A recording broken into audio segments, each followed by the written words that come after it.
오늘 우리에게 주신 하나님 말씀은 마태복음 19장 13절에서 15절, 신약 32쪽입니다.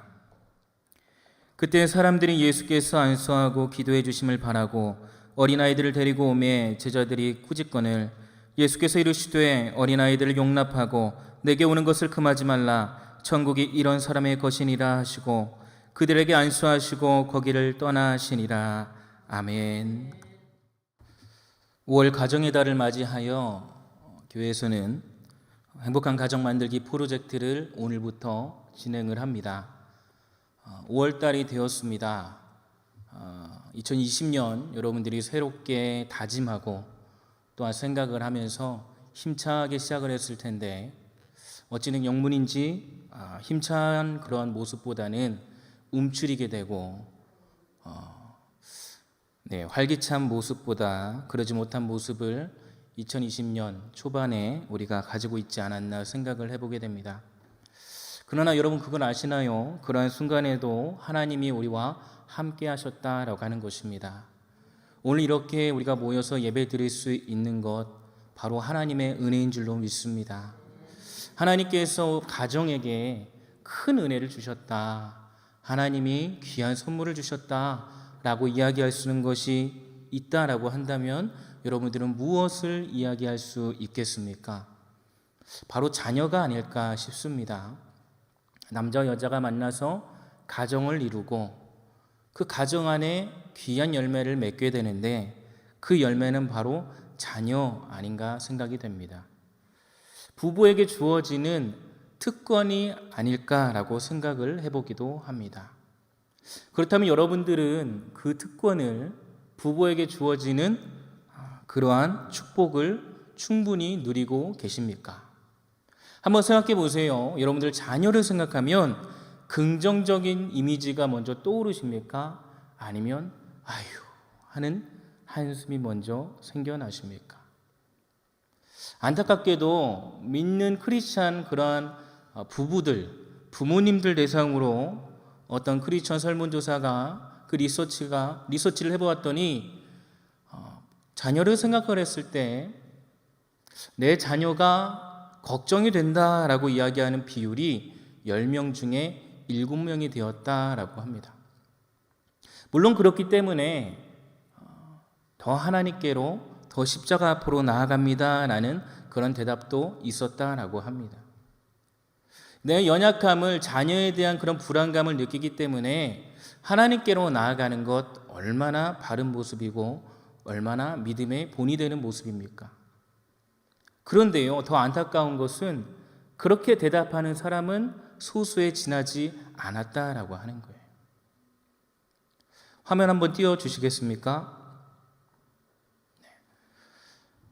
오늘 행복한 가정 만들기 프로젝트 첫 번째 주제는 자녀 양육입니다.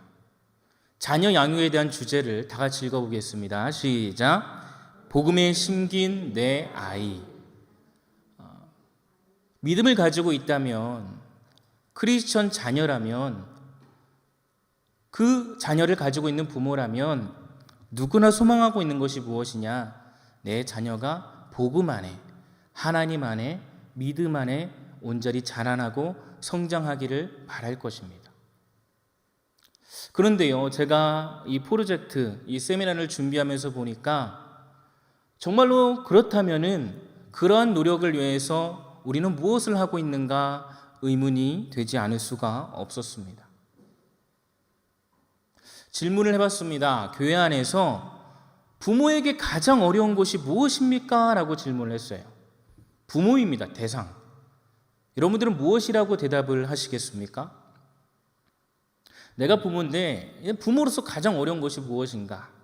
많은 사람이 이렇게 대답했다고 합니다. 함께 읽어볼까요? 내 뜻대로 자녀를 키우는 것. 혹 공감이 되십니까? 내 뜻대로 자녀가 바르게 성장하지 않고 내가 생각하는 대로 자녀의 진로가 결정되지 아니하고 내가 생각하는 대로 자녀가 나아가지 않는 것. 이것이 굉장히 힘들다라고 하는 거예요. 근데 여러분 왜 힘든가라고 보니까요, 이유가 분명히 있습니다. 왜 그런가? 첫 번째는 내 뜻이 앞서기 때문에 그렇습니다. 자녀를 키움에 있어서, 자녀를 성장시킴에 있어서 누구의 뜻이 앞서냐? 내 뜻이 앞서요. 분명히 내 자녀가 하나님 안에서, 믿음 안에서, 말씀 안에서, 복음 안에서 건강하게, 강건하게 잘 성장하기를 원합니다 라고 이야기를 하는데, 자녀를 대할 때는 무엇이 앞서냐? 내 뜻이 앞선다 라고 하는 거예요. 내 뜻대로 막 이렇게 하니까 안 됩니다. 그렇게 하니까 어떻게 됩니까? 아이에게 화가 납니다. 열불이 터집니다. 어떤 부모님은 이렇게 대답을 했다고 그래요. 내 안에 그렇게 많은 자아가 있는 줄 몰랐다. 때로는 천사가 되기도 하고 때로는 악마가 되기도 하고, 뿐만이 아니라 여러 가지로 내 안에 자아들을 보게 되었다라고 이야기를 합니다. 그런데 그보다 더 중요한 것은 무엇이냐? 죄성이 남아있다라고 하는 거예요. 자녀를 키우면서 내 자녀만큼은 보란 듯이 잘 키우겠다. 내 자녀만큼은 믿음 가운데 이 말씀으로 양육하겠다라고 다짐을 얼마나 하십니까? 근데 실제로 자녀를 교육을 하면 여러분 그것이 온전히 이루어지던가요? 쉽지가 않습니다. 어렵습니다. 오히려 자녀에게 그렇게 대하면 대할수록 엇나가는 모습을 보면서 이 자녀를 미워하는 모습도 생기게 됩니다. 몇 년 전에 어떤 뉴스를 보았습니다. 선교사 부부입니다. 결론적으로 말씀드리면 이 선교사 부부가 법의 심판을 받고 징역살이를 하게 되었습니다. 어떤 큰 죄를 지었길래 이 선교사 부부가 그러한 큰 벌을 받게 되었을까? 다른 것이 아니라요, 자녀가 부모가 요구한 대로 말씀 쓰기를 하지 않아서, 성경 암송을 하지 않아서 때렸답니다. 수도 없이 때렸대요. 그리고 그것이 법정 안에서 울려 퍼지는데 부끄럽지 않을 수가 없습니다. 내 자녀가 믿음 안에서 성장하길 바라는 것, 내 자녀가 말씀으로 양육되길 바라는 것, 여러분 누구나 가지고 있는 그리스도인의 그 부모라면 가지고 있는 것, 그런 희망, 소망 아니겠습니까? 근데 그것을 가지고 자녀한테 접목을 시키는데 어떻게 접목을 시키냐? 내 뜻대로 접목을 시킨다라고 하는 거예요. 이렇게 해야 되지만, 이렇게 해야지, 이런 식으로 해야지, 이렇게만 해야지 라고 하니까 오히려 자녀의 변화됨은 없고 내 마음 가운데, 내 깊은 곳 가운데 있는 죄성이 두드러지게 되었다라고 하는 거예요. 그러다 보니까 남는 것이 무엇입니까? 후회입니다. 후회. 믿음이 없는 것 아니에요. 부모가 분명히 믿음이 있습니다. 기도회 때마다, 예배 때마다 나와요. 말씀을 듣고 은혜를 받습니다. 깨달아요. 십자가 앞으로 나아가요. 기도하는 게 뭐예요? 하나님, 나는 죄인입니다. 왜 하나님, 내가 왜 그랬을까요? 왜 더 잘해주지 못했을까요? 왜 더 이해해주지 못했을까요?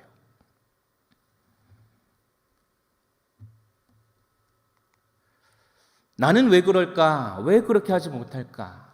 나는 잘하고 있는가? 내 육아는 실패인가? 이런 생각을 하게 된다라고 하는 것입니다. 근데 분명히 인정을 해야 됩니다. 무엇을 인정해야 됩니까? 부모는 연약합니다. 실패할 수도 있습니다. 우리의 생각대로 자녀를 양육할 수가 없습니다. 그래서 부모는 누구보다도 주님이 필요합니다. 그 하나님의 은혜가, 하나님의 사랑이, 이 하나님의 말씀이 필요한 자가 바로 부모다라고 하는 거예요. 연약함을 느낍니다. 내 뜻대로 해보려고 하지만, 내 의지대로 해보려고 하지만, 그러면 그럴수록 더욱 넘어지게 되고 낮아지게 되고 쓰러지게 되는 그런 모습을 발견하게 됩니다. 이렇게 하면 잘 될 것 같은데 오히려 자녀가 엇나가는 모습을 보면서 연약함을 느낍니다. 못 참습니다. 아, 못 참겠다. 아, 정말 너무 힘들다. 왜 이런 애가 우리 집에 태어나서? 라고 하는 부모님도 제가 신방하면서 만나보기도 했습니다. 저희 성형교회는 그런 분들이 별로 없으신 것 같은데, 제가 예전에 이렇게 섬기던 교회에서는 신방을 가면 기도 제목 중에 많은 기도 제목이 뭐냐면 내 자녀가 하나님께로 돌아오는 것, 내 자녀가 말씀 가운데 바로 서는 것, 내 자녀가 믿음대로 살아가는 것, 이런 기도 제목을 내놓는 분들이 참 많이 있었습니다.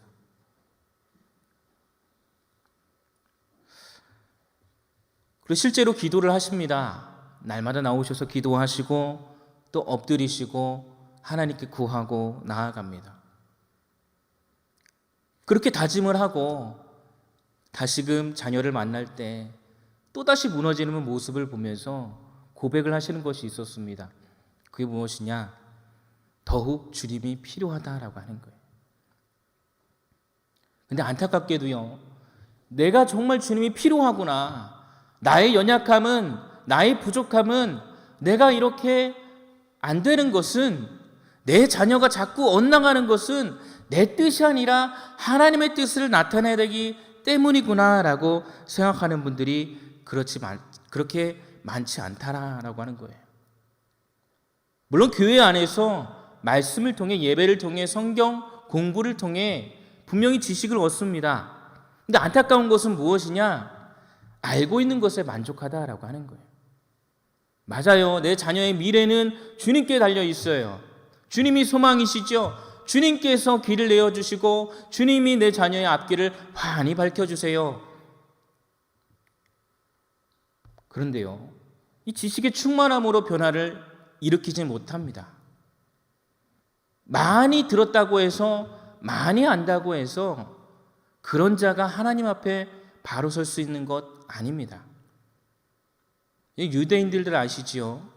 유대인들 중에 그들이 가장 존경하는 그러한 위치에 있는 사람들이 누구냐면 바리새인과 서기관들이에요. 우리는 그들에 대한 부정적인 시선을 가지고 있지만 유대인들 입장에서는 야, 바리새인이 되는 것, 서기관이 되는 것 얼마나 자랑스러운 일이냐, 이렇게 생각을 한다고 합니다. 근데 이 바리새인과 서기관들은 어떤 특징을 가지고 있냐? 그들은 해박한 성경에 대한 지식을 가지고 있어요. 그 누구도 할 것 없이 거기에 대한 이런 프라이드도 가지고 있습니다. 자부심도 가지고 있어요. 근데 우리가 복음서를 보면 알겠지만, 이 말씀을 보면 알겠지만, 그렇게 지식이 충만하다고 해서, 성경의 해박한 지식을 알고 있다고 해서 그들이 예수님을 믿게 되었냐? 예수가 정말 하나님의 아들이심을 알게 되었냐? 하나님의 뜻이 무엇인지 분명히 깨닫게 되었냐? 아니었습니다.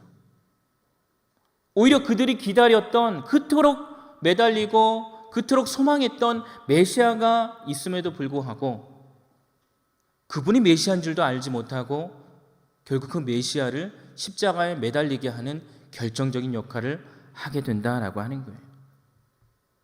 우리는 어떻습니까?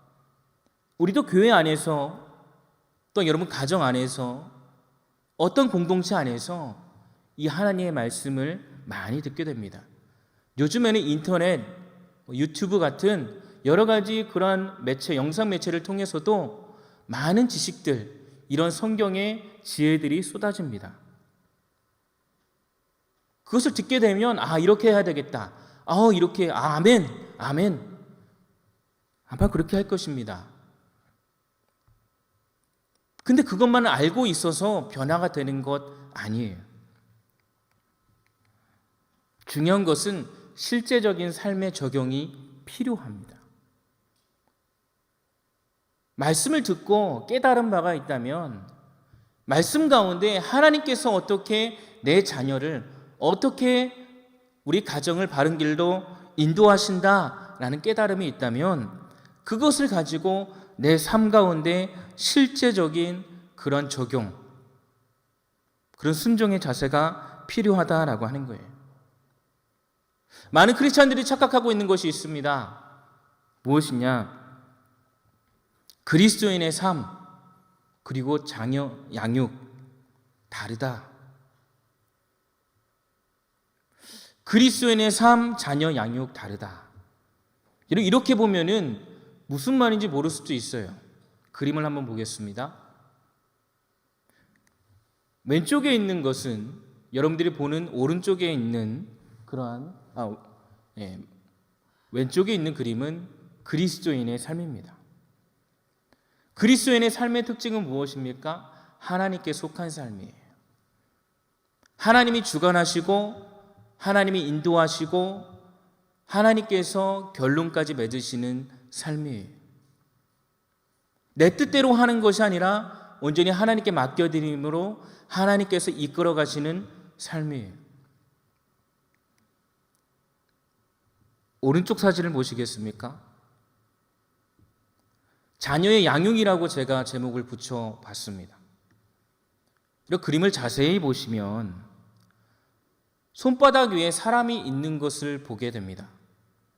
그런데 이 사람이 처음부터 저 자리에 있었던 것은 아니었던 것 같아요. 빨간색으로 이렇게 선이 그어져 있는 거 보이십니까? 밑에서부터 쭉 이렇게 선이 그어집니다. 손바닥 위에 사람이 올려져 있고 쭉 그어져서 이렇게 올라갑니다. 그런데 선을 보시면 똑바른가요? 아니면 삐뚤삐뚤한가요? 삐뚤삐뚤합니다. 어떻게 보면은 좀 불완전해 보이기도 하고요. 어떻게 보면은 지금 낙서하고 있는 것이 아닌가, 엉망진창이 아닌가 하는 생각까지도 들게 됩니다. 이러한 모습이 지금 우리가 자녀를 양육하고 있는 모습과 같다라고 하는 거예요. 모든 분들이 그렇다라고 이야기하는 것은 아닙니다. 그런데 그리스도인의 삶은 온전히 하나님께서 하나님이 인도하시고 하나님이 주관하시고 하나님께서 이끌어 가시는 나의 모든 삶이 하나님께 맡겨짐으로 이 하나님께서 만들어 가시는 삶인데, 자녀 양육을 할 때는 하나님은 온데간데도 없고 내가 알고 있는 지식, 내가 알고 있는 어떠한 유행하는 그런 공부 방법, 어디가 좋다더라, 어디가 잘 가르친다더라, 어떤 것이 잘 해준다더라, 이런 생각들을 가지고 자녀를 손바닥 위에 올려놓고 올리기에게만 급급하고 있다라고 하는 거예요. 저는 이 사진을 처음에 딱 봤을 때 되게 불완전해 보이더라고요.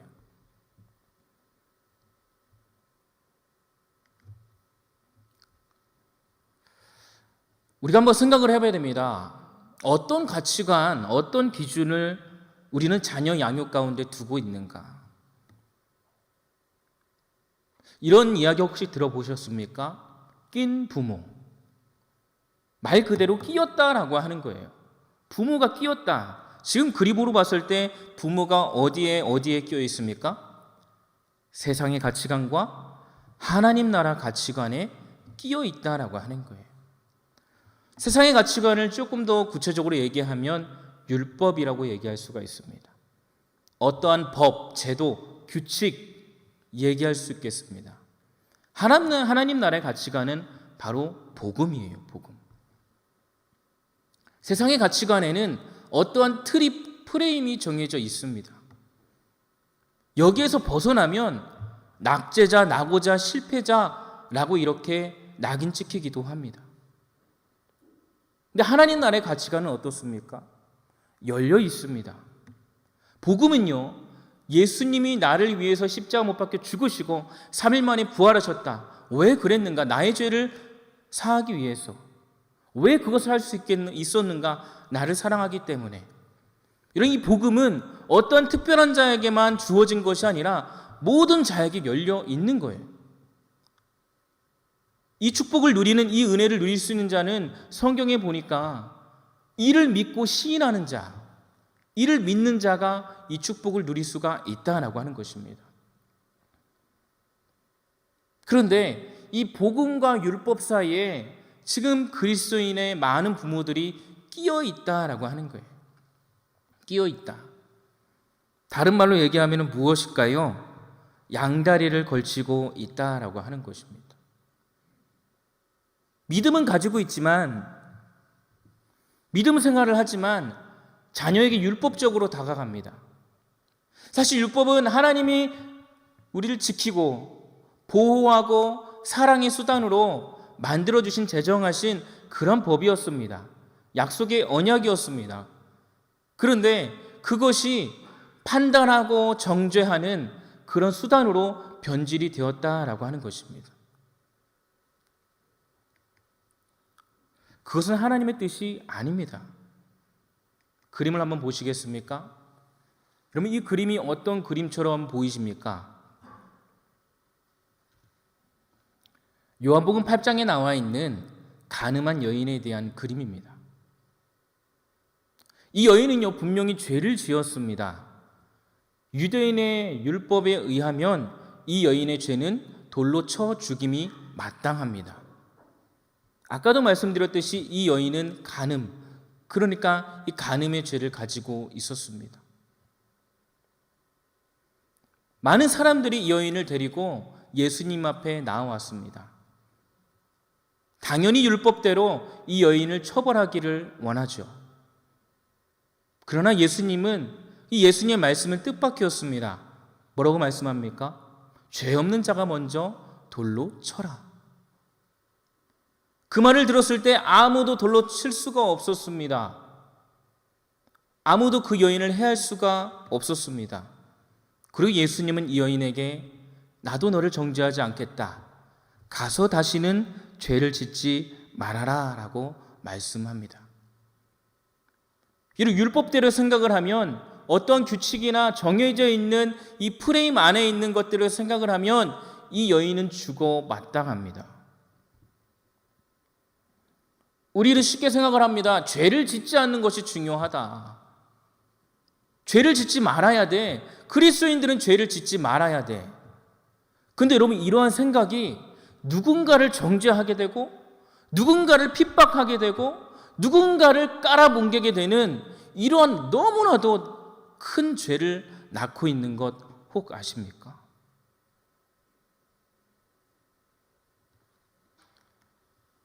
그리고 죄 짓는 것이 중요한 것이 아니라, 그것이 우선이 되는 것이 아니라 주님의 마음으로 가까이 가는 것이 우선입니다. 주님은 이 여인을 용서하셨습니다. 그런데 이 여인만 용서한 것이 아니라 이 여인을 데리고 왔던 많은 사람들도 용서하셨습니다. 사실 이 여인을 데리고 왔던 많은 사람들도 죄인이었어요. 서기관과 바리새인과 대제사장. 이 여인의 죄는 단지 드러나서 처벌을 받을 뿐이지, 이들이 이 여인을 데리고 온 사람들은 드러나지 않았을 뿐이지 너무나도 많은 추악한 죄를 가지고 있었다라고 하는 거예요. 그렇기 때문에 예수님께서 죄 없는 자가 먼저 돌로 쳐라라고 했을 때 돌로 칠 수가 없었던 것이죠. 사랑하는 여러분, 자녀를 대할 때 우리가 어떤 마음으로 대하고 있는가? 자녀를 양육할 때 정말 믿음을 가지고 있는, 말씀대로 살아가고자 노력하는 나는 어떻게 자녀를 생각하고 있는가? 혹 자녀를 이렇게 양육하지 않으십니까? 안 돼. 하지 마. 제가 그럽니다. 근데 여러분, 안 돼. 하지 마. 하면 어떻습니까? 더 합니다. 어린 자녀만 그렇습니까? 제가 이제 어떤 성도님, 어떤 권사님 만나서 이야기를 해보니까 이 자녀가 결혼을 안 하셨어요. 그런데 저보다도 훨씬 연배가 많으시고, 기도 제목이 뭐냐고 여쭤보니까, 무엇인가 여쭤보니까 기도 제목보다는 걱정이래요. 무엇이 걱정입니까? 얘가 장가가는 것이 걱정이래요. 요즘은 비혼주의니 뭐니 하면서 나를 설득시키려고 하는데 아주 죽겠다라고 이야기를 하시는 것을 볼 수가 있었습니다.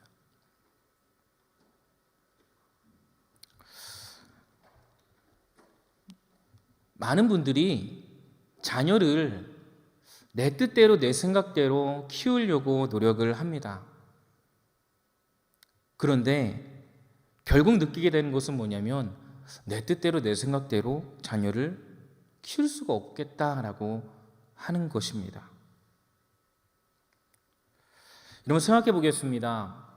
사실 세상의 가치관으로 양육하는 것은 쉽습니다. 세상의 이치, 세상에서 말하는 대로, 세상에서 정해준 대로, 세상에서 딱 이야기하는 대로 그대로 자녀를 양육하는 것. 흐름, 시대가 이야기하는, 문화가 이야기하는 어떤 법이 끌고 가는 그 흐름대로 자녀를 양육하는 그런 가치관 사실 굉장히 쉽습니다. 그대로 따라가면 되거든요. 그런데 그리고 나서 보니까 느끼는 감정이 뭐냐? 불행하다라고 하는 거예요. 이렇게 하면 저렇게 하면 될 것 같은데 그것을 이루거나 이루지 못하거나 똑같이 만족하지 못하다라고 하는 거예요. 이루지 못하면 당연히 이루지 못하기 때문에 만족을 못하고 이루게 되면은 더 잘할 수 있을 것 같은데 더 잘해야 되는데 하는 또 다른 기준을 만들어서 불행하게 산다라고 하는 것입니다. 세상은 말합니다. 실수가 반복되면 실력이다. 이런 이야기 혹 들어보셨습니까? 실수가 반복되면 그것이 실력이야. 세상을 딱 이야기하고 있는 하나의 문구가 아닌가 싶습니다. 정신 똑바로 차려야 돼. 지금 여기서 무너지면 끝이야. 쟤는 저렇게 열심히 하는데 너는 왜 그것밖에 안 돼? 지금 잠이 오니? 네 성적이 어떻게 돼? 실수가 반복되면 실력이다. 여러분, 저 말에서 어떤 소망을 발견할 수가 있을까요? 저 말에서 어떠한 평안함을 느낄 수가 있겠습니까? 결국 만들어내는 것은 뭐냐면 패배자예요. 난 안 되는구나. 난 이것밖에 안 되는구나. 그림을 한번 보시겠습니까? 그림은 아이가 걷는 그림입니다. 여러분들이 자녀를 키워보셨다면 아이가 처음에 누워서 있다가 그리고 엎치고 그리고 기다가 나중에 이제 걷게 되는 또 뛰게 되는 그런 모습을 경험을 하셨을 겁니다. 근데 여러분 이 아기가 걷게 되는 순간에 얼마나 많이 넘어지는지 혹 세보셨습니까? 아기는 걷기 위해서 약 2,000번 넘어진다고 합니다. 여러분 생각해 보세요. 아이가 넘어질 때 자꾸 넘어져요. 근데 그 넘어지는 모습을 보고 야, 너 자꾸 넘어지면 그거 실력이야. 평생 못 걸어. 이렇게 얘기하는 부모가 어디 있습니까? 제가 지금 두 아들을 키우고 있는데 이 아이 어떤 분은 아이가 조금 늦게 걷는 거 아니야? 이렇게 얘기하는 분도 있었어요. 그런데 여러분 늦게 걸으면 어떠고 빨리 걸으면 어때? 라는 생각이 문득 드는 겁니다. 왜냐하면 아기가 걸으려고 하다 넘어지고 걸으려고 넘어지고 하다가 그런 모습이 너무나 이뻐 보이고 때로는 야 이런 모습으로 계속 아이가 살면 얼마나 좋을까라고 하는 생각, 그런 행복한 생각까지 들었다라고 하는 것입니다. 여러분들은 마찬가지실 거예요. 아이가 자꾸 넘어지고 아이가 자꾸 실수를 반복하고 하는 모습을 보면서 그 아이를 정죄하고 그 아이에 대한 그런 악담을 퍼뜨리는 분 없습니다. 오히려 어떻게 합니까? 아이고 잘한다. 아이고 잘한다. 아이고 이뻐라. 여러분 이렇게 격려해 주시고 독려해 주지 않으십니까? 그런데 왜 아이가 장성하면 장성할수록 우리는 왜 아이의 이러한 실수를 아이의 잘못됨을 두고 보지 못하는 것일까요? 세상 사람이 그런 게 아니라 예수님 안에 있는 믿음을 가지고 있는 우리조차도 왜 그런 모습을 가지고 있을까요?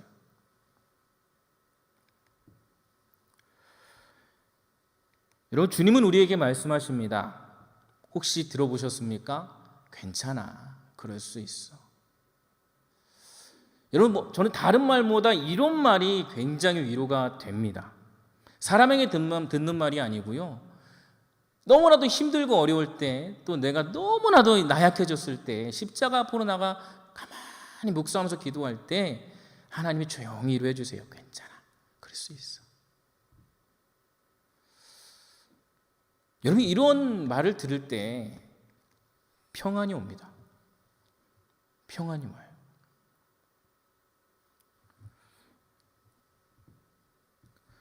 여러분들은 자녀들에게 어떻게 다가가십니까? 고 장영희 교수라고 하는 분, 소아마비였는데 암으로 투병하시다가 돌아가신 분이 이런 말씀하셨어요. 어쩌면 하나님은 사람에게 일어나는 법을 가르치기 위해 넘어뜨리는지도 모른다. 분명히 하나님은 우리의 삶을 주관하십니다. 처음에도 말씀을 드렸듯이 코로나19 때문에 우리가 활기차게 2020년을 시작하고자 했지만 움츠러들 수밖에 없었어요.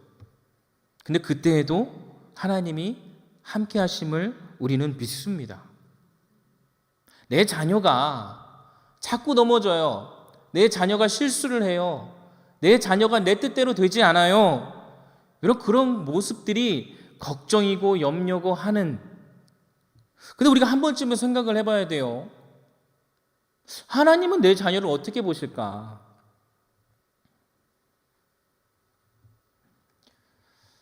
여러분, 우리는요 잘 넘어집니다.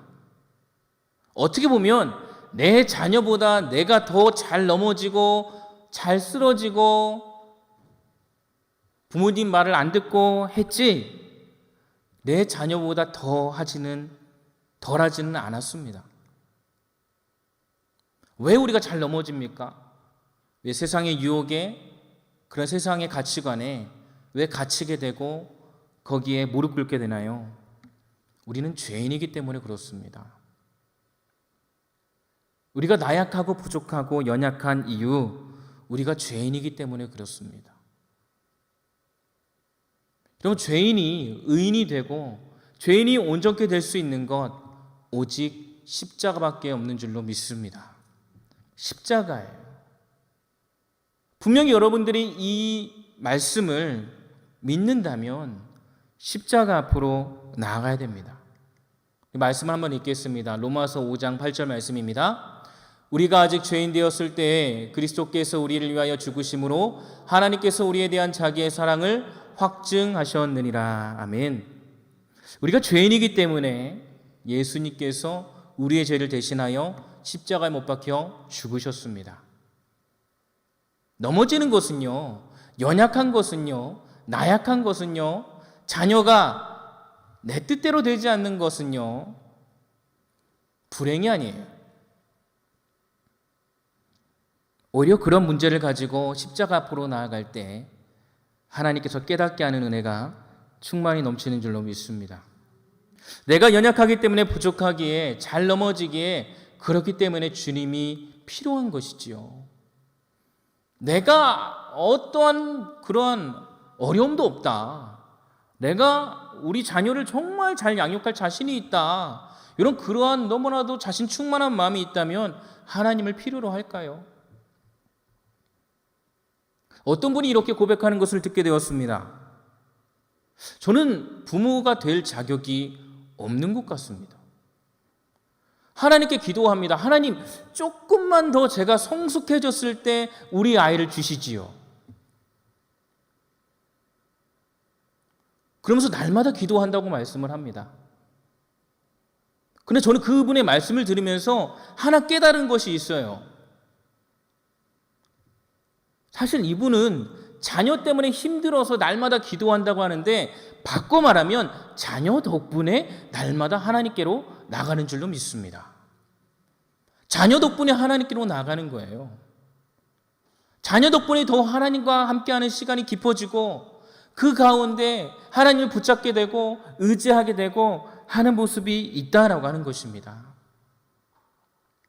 사랑하는 여러분, 우리는 바꿔야 됩니다. 무엇을 바꿔야 되느냐? 율법에서 복음으로 바꿔야 됩니다.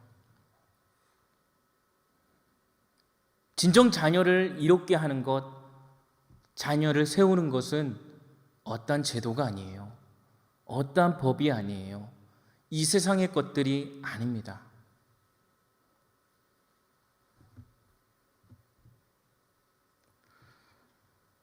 자녀를 바르게 하는 양육은 복음뿐입니다. 복음뿐입니다.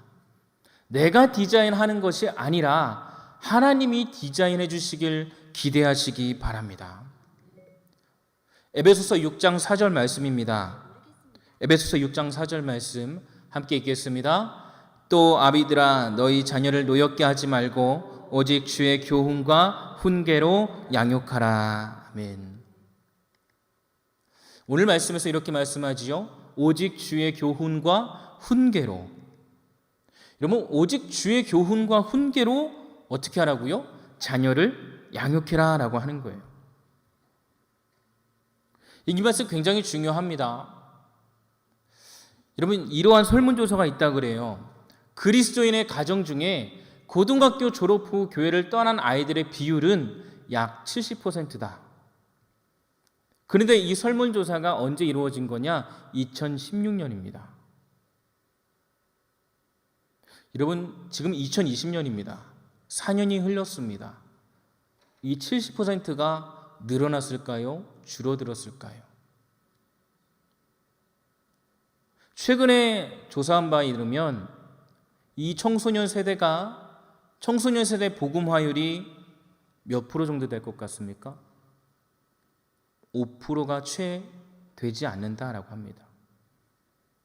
이런 5%가 채 되지 않는다는 말은요, 다른 말로 미전도 종족과 같다라고 하는 거예요. 복음이 전해지지도 않고 들려지지 않았던 그런 종족들이 세계에 5% 정도 미만이 된다고 하는데, 그 퍼센트와 같이 자녀들이 그러한 모습으로 살아가고 있다라고 하는 것입니다. 왜 그런가? 복음보다 다른 그 무엇이 앞서는 삶을 살고 있기 때문에 그렇습니다. 여러분, 누구나 자녀를 이렇게 바랍니다. 어떻게 바라냐? 잘 되기를 바랍니다. 근데 이 잘 된다라고 했을 때 이 초점을 무엇을 맞추냐? 성공에 맞춰요. 성공. 세상에서 잘 살았으면 좋겠고, 또 세상에서 잘 세워졌으면 좋겠고, 이런 성공에 대한 초점을 맞춥니다. 근데 이 성공하는 아이가 행복한 삶을 사는 것은 아닙니다.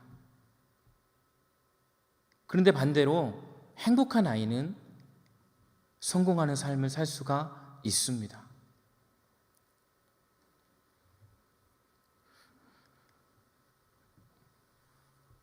아이들이 가지게 되는 가치관, 세상의 가치관을 가지고 살면 이 아이에게 소망이, 이 아이에게 유익이, 이 아이에게 버팀목이 무엇이 있겠습니까?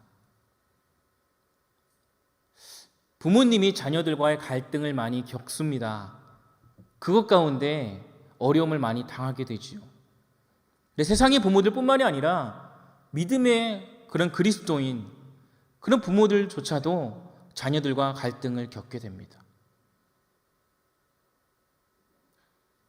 겪게 되는 이유를 보니까요, 여러 가지 이렇게 자료한 조사들이 있는데 그것 중에 하나를 보니까 저는 이러한 이 내용을 보고 깜짝 놀랐습니다.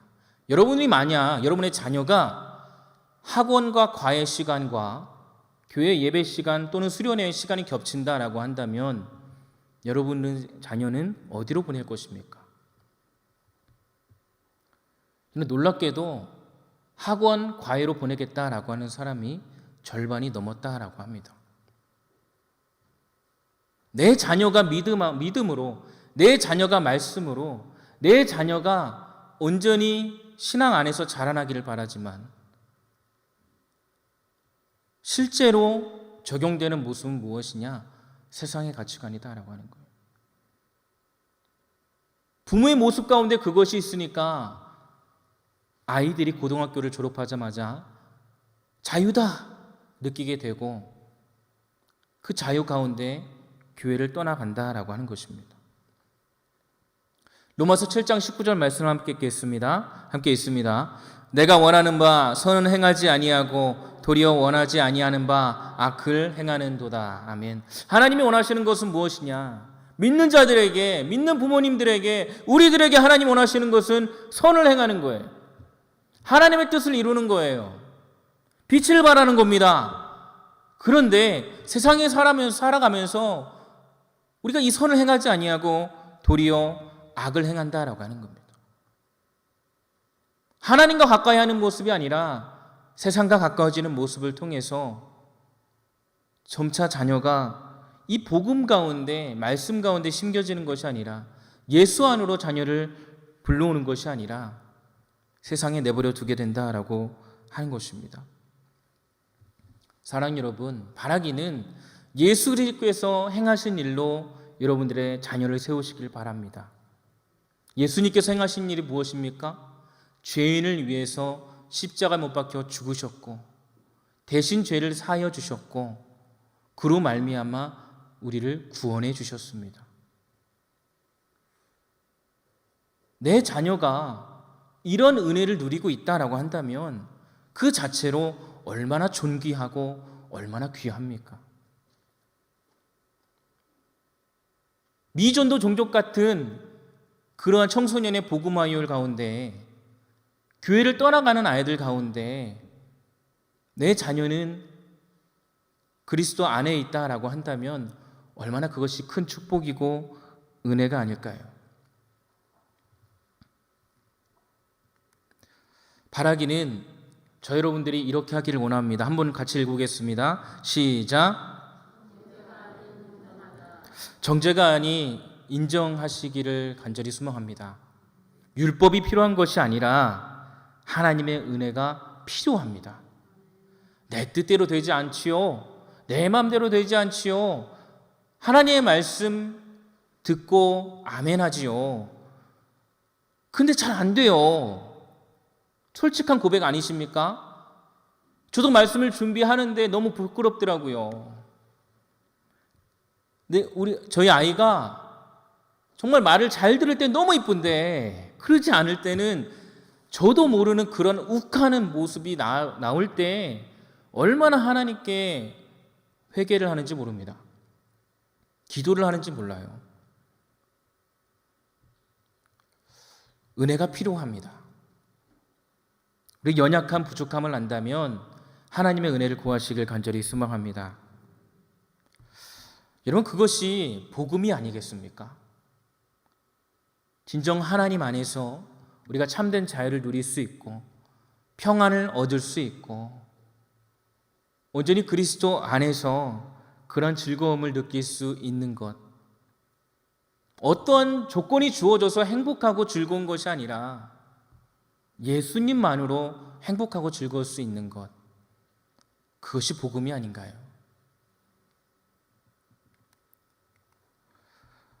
이런 복음만이 어떻게 사랑하고 힘을 주고 양육하는지 알려줍니다. 마지막으로 함께 보기를 원합니다. 다 같이 읽겠습니다. 시작. 자녀를 예수님께 맡기시기를 바랍니다. 여러분들의 자녀가 잘 되기를 바라시지요? 여러분들의 자녀가 정말로 잘 세워지길 바라시지요? 근데 여러분들이 다 경험하지 않으셨습니까? 내 뜻대로 되는 것 아니야. 어떻게 될까요? 예수님께 맡기시길 바랍니다. 오늘 본문 말씀입니다. 함께 읽겠습니다. 시작. 그때 사람들이 예수께서 안수하고 기도해 주심을 바라고 어린아이들을 데리고 오매. 아멘. 왜 부모들이 어린아이들을 예수님께 데리고 왔을까요? 예수님이 만져주시길 바라는 거죠. 예수님이 이 아이의 마음을, 이 아이의 모습을 만져주시고 온전케 해주심을 기대하는 것 아니겠습니까? 누가복음 2장 40절 말씀도 함께 읽겠습니다. 아기가 자라며 강하여지고 지혜가 충만하며 하나님의 은혜가 그 위에 있더라. 아멘. 예수님께로 나아가면 온전히 하나님의 그런 은혜 가운데 거할 때 이 아이가 더욱더 강건해지는 줄로 믿습니다. 마지막으로 함께 읽겠습니다. 그러므로 우리는 긍휼하심을 받고 때를 따라 돋는 은혜를 얻기 위하여 은혜의 보좌 앞에 담대히 나아갈 것이라. 아멘. 연약합니다. 부족합니다. 그래서 하나님의 긍휼하심을 구하시길 바랍니다. 하나님의 은혜가 때에 따라 여러분들에게 임하여 질 줄로 믿습니다. 그런 부족한 모습을 가지고 날마다 여러분들이 주님 앞으로 나아갈 때, 십자가 앞에 엎드려질 때, 또한 그런 모습이 자녀 가운데 나타날 때 우리 자녀도 복음 안에 심겨지고 여러분들을 따라서 믿음 가운데 세워질 줄로 믿습니다. 사진을 보시겠습니까? 예수님이 아이를 안고 있는 사진입니다. 얼마나 좋아 보이나요? 여러분, 자녀가 주님께 나아가는 것을 막지 마시기 바랍니다. 다시 말하면 내 자녀가 주님의 뜻대로, 하나님의 주권대로, 하나님의 말씀대로 자라나는 것, 여러분 그것을 더 우선시하시는 우리 송영교회 모든 가족들 되시길 간절히 소망합니다. 말씀을 정리하겠습니다. 자녀 양육에 대해서 여러 가지 서적들이 시중에는 많이 나와 있습니다. 서점을 가면요, 이 자녀 양육에 대한 코너가 베스트셀러가 참 많이 있어요. 그만큼 이 믿는 자들 뿐만이 아니라 믿지 않는 자들도 이 자녀 양육에 열과 성을 다하고 관심을 가지고 있습니다. 왜 그럴까요? 물론 내 자녀가 잘 되기 위해서 그렇게 하는 것 아니겠습니까? 그런데 자녀를 양육하면서 분명히 느끼는 것은 뭐냐면 내 자녀가 내 뜻대로 안 된다라고 하는 거거든요. 그렇게 되면 좌절하게 되고 넘어지게 되고, 자녀와 더욱더 두터운 그런 친분을 유지하는 게 아니라 자녀와 어긋나게 되고 돌아서게 되고, 실제로 그러한 성도님의 가정을 본 적도 있습니다.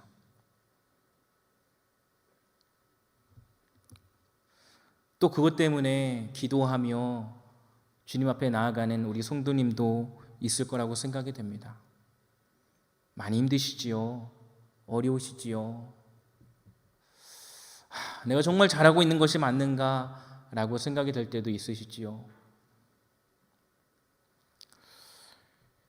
사랑하는 여러분, 분명히 우리가 말씀 가운데 또한 오늘 세미나를 통해서 알아야 되는 것은 뭐냐면 주님만이 우리 자녀를 이롭게 하는 줄로 믿으시기 바랍니다.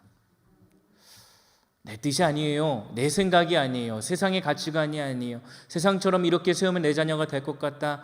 그것이 절대 아닙니다.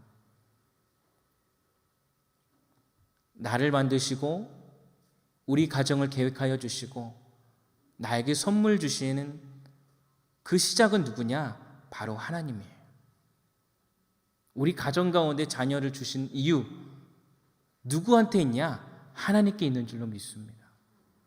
이런 그것을 찾으면서 날마다 주님 앞으로 나아가는 우리 성도님 되시기를 간절히 소망합니다.